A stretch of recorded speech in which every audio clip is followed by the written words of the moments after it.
Hello crafters, and welcome back to the Crafty Meraki YouTube channel. My name is Deepa from Designs by D, and today we're going to be making some shaped shaker cards with some of the new products that were released by Crafty Meraki. I'm also going to be using some of the new EAPs that were released to make this card super easy to do. So here are all of the products that I'm going to be using for the most part. I wanted to share with you these gorgeous shaker elements that we have. So there are all of these beautiful shaker bits now available in the Crafty Meraki store. These are 5 of the colors. I think there are a couple more, and they're absolutely gorgeous. I love that they sparkle and shine like an aura of rainbow colors, even though they have one main color. And I was just showing you there that the packet is thick, so you get a lot of these shaker bits in this pouch, which means that you can make quite a few shaker cards with these. They also release these opal gems here. These are really beautiful. They're like little pearls, and they kind of match some of the shaker bits. And then these are the 2 main shaker pouches. We have the A2 size and the mini slimline size, and you can see that there are the 4 little pull tabs on the sides. Those are just release papers, so you can stick them down, and then there's also a covering on it. I'll go through that in the video. So yeah, we have these EAPs that we're going to be using. They were released recently, Butterfly Bliss and Lux Lilies, and I've also got the coordinating dies to cut that out. And then you're also going to need like a shaped frame of any kind. Choose whatever shape that you want. And I'm going to end up using like an arched frame that I have from another set. So have at least two of those on hand to make like one full frame. So let's go ahead and get started. I've got this gorgeous peach colored cardstock, so I'm just going to cut that down to size. I kind of take like one page and I cut them down to A2 sized panels, and then I kind of take what I need and put the rest aside for another project. I'm only going to be using one along with the gorgeous Diamond Dazzle hot foil plate. I've got to say, out of all the hot foil plates, like this is my staple go-to plate because it's just so pretty. I love the geometrics on it. And yeah, it's just really pretty. So I'm using opal foil from Spellbinders for this. This opal foil is really pretty. It shines like that aura of colors that we have on the shaker bit. So I thought it would go together perfectly. And it's really subtle in the background, so it doesn't take away too much from everything else, but it still adds like a little bit of design and texture in the background. So I'm just foiling this on my A2 size cardstock that we just cut. I'll use my glimmer machine to do that, and with the magic of editing, I will go ahead and take that off. I did heat it up and put it through my die cutting machine to add pressure. And now pull off the foil and you will see how pretty that is. It's so subtle, it's so gorgeous. I recommend trying this foil on tons of different colors of cardstock. It goes really well. So now we're taking a look at the EAPs. I have the butterflies already cut out. I picked the design that matched the color of the cardstock the best, which was those light purples, blues, and pinks, which is actually one of the ones that I cut in. So I don't know if it's one of the ones that I colored in. I don't know if you're aware that the EAPs are colored in by the design team, so I have colored in a few of these. I love that you get so many different designs here that you can use, and I have to admit the design team is very, and besides myself, just so you know I'm not being biased, the rest of the design team is very talented, so all of these colored in EAPs are gorgeous to have and very easy to use.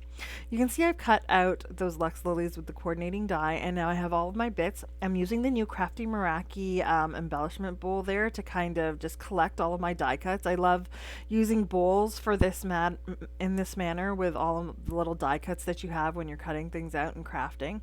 Just helps organize stuff and make sure you don't lose anything, right?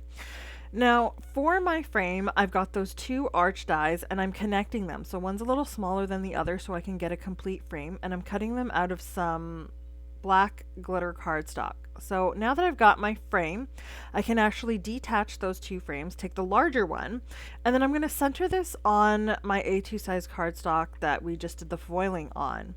So this is going to basically create my opening, and then I can inset that black frame in the center. And then keep in mind, our shaker pockets are continuous. So all you're going to really be doing is creating your like design and then sticking it on top of the shaker pocket and adding your shaker bits.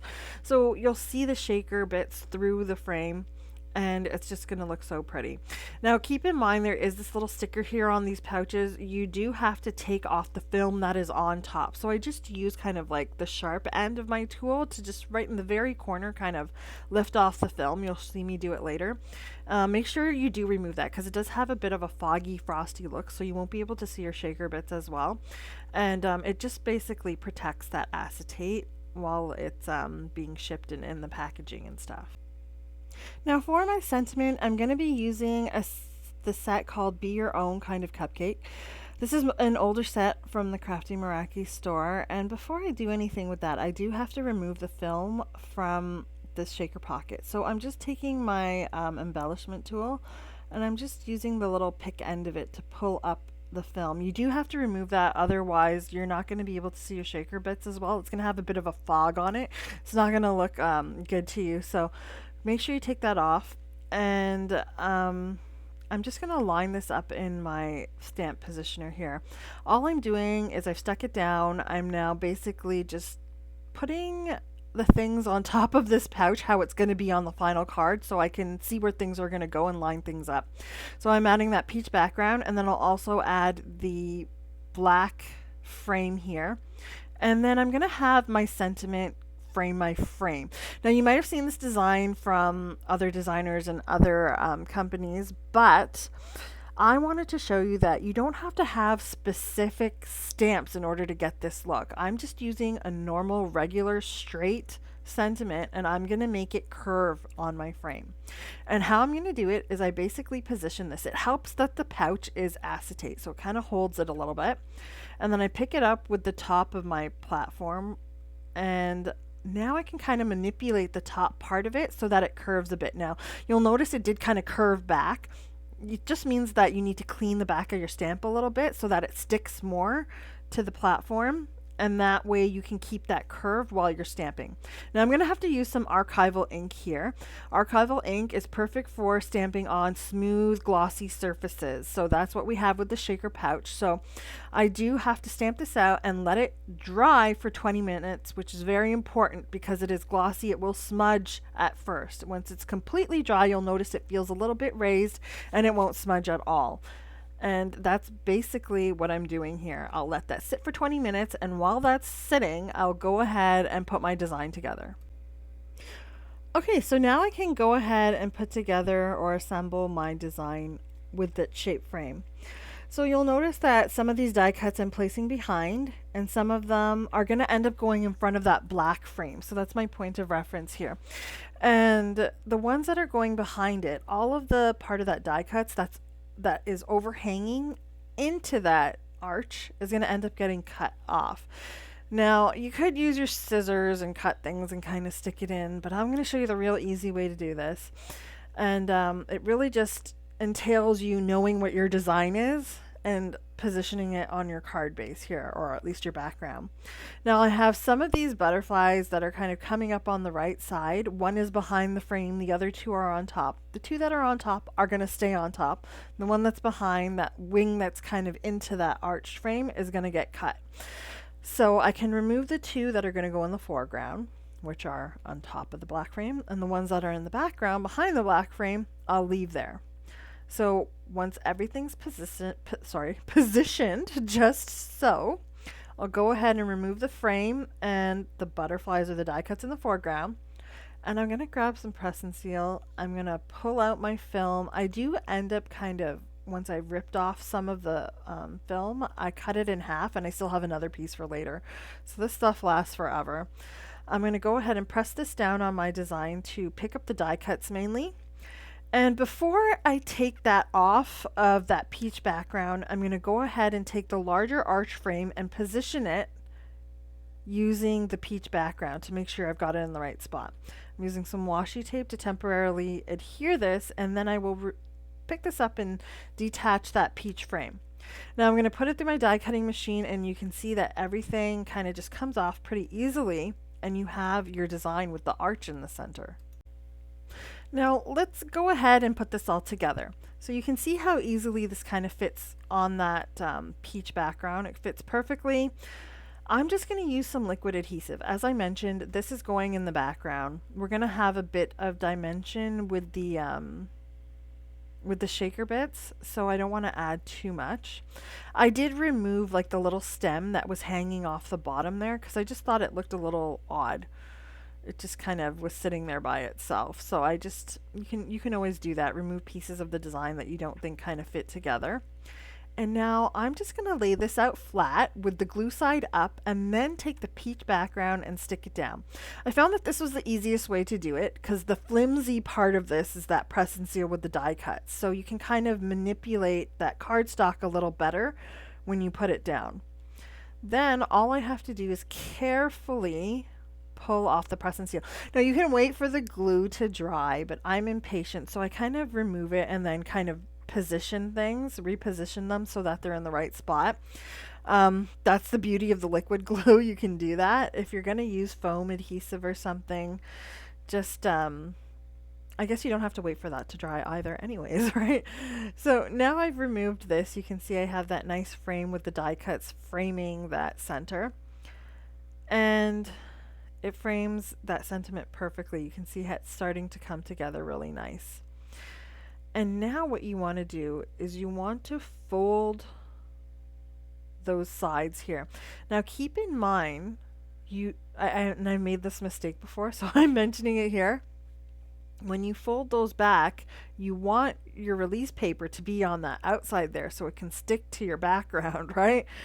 If you do it the opposite way, you're going to have a bit of a problem. It's not going to stick down. So make sure you've kind of figured that out before you stamp on your sentiment. I like to stamp the bottom, I like to take away the release paper from the bottom, line it up with, this is just a white card base here. Sorry, it's a white piece of A2 size cardstock. You could use your card base at this point if you don't want it to be too bulky or thick on the front, but I wasn't too worried about that. So I stuck down the bottom bit. I've got my my shaker bits. I've grabbed this twinkle one, which is really pretty. This iridescent one, it's so gorgeous, and it just has a nice it is white and it shines like all the colors of the rainbow, but it really picks up the light blue and all of those die cuts, which I thought looks really pretty.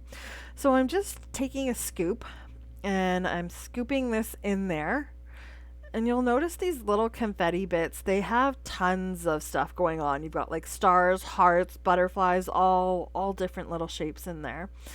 I've stuck down the two sides and the top now, and then it's just a matter of kind of burnishing that down a bit to make sure everything is flat, nothing's going to come out of that shaker pocket, and that looks absolutely gorgeous now with the frame on top.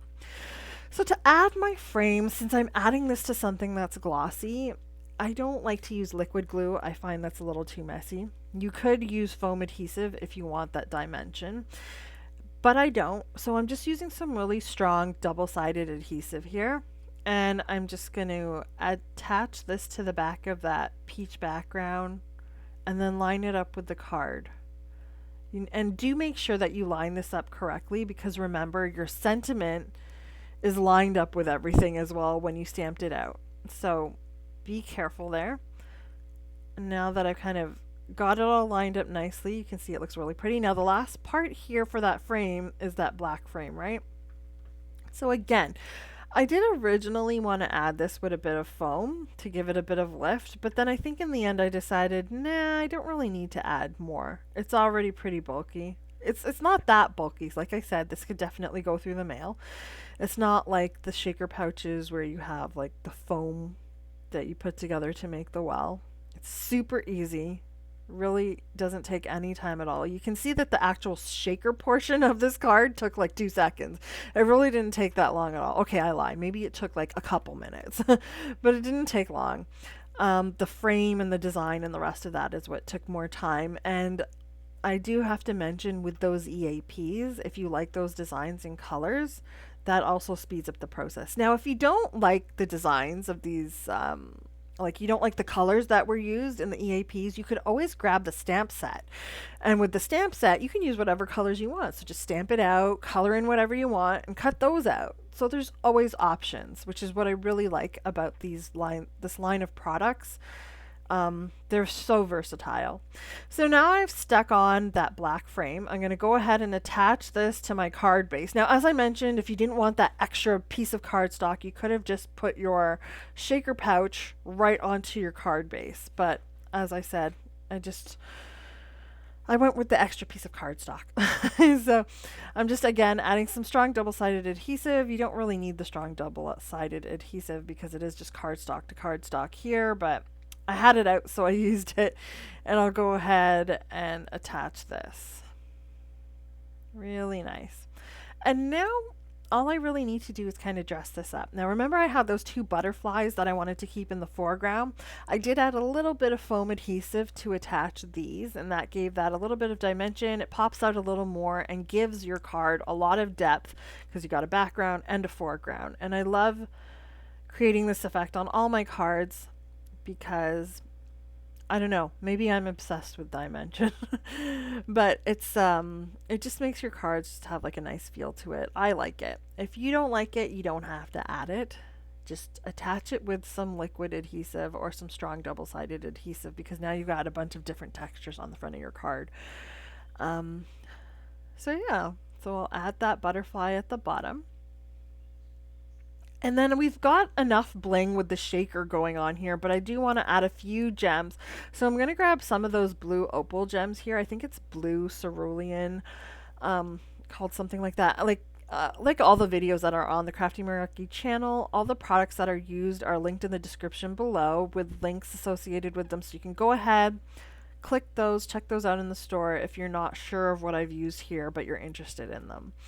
Like I mentioned before, this embellishment tool is a little different. It does have a pick at the end of it. You'll notice that Crafty Meraki has another pick or another embellishment tool that has a stylus at the end of it. So there are two different embellishment tools. So if you're looking to buy one from the store, keep that in mind. There are two separate ones. I'll link both in the description below. And yeah, that's pretty much it for this card. I hope that you like this design and you like the idea of the shape frame with the full shaker pocket here and using these EAPs as well. As I mentioned, the versatility in the EAPs is you can grab the stamp set and use that if you don't want to use these pre-colored images. And yeah, that's pretty much it. I hope you guys have a great day. I hope you guys have been inspired to create something like this yourself, and I'll see you again next Sunday. Take care and have a crafty weekend. Bye.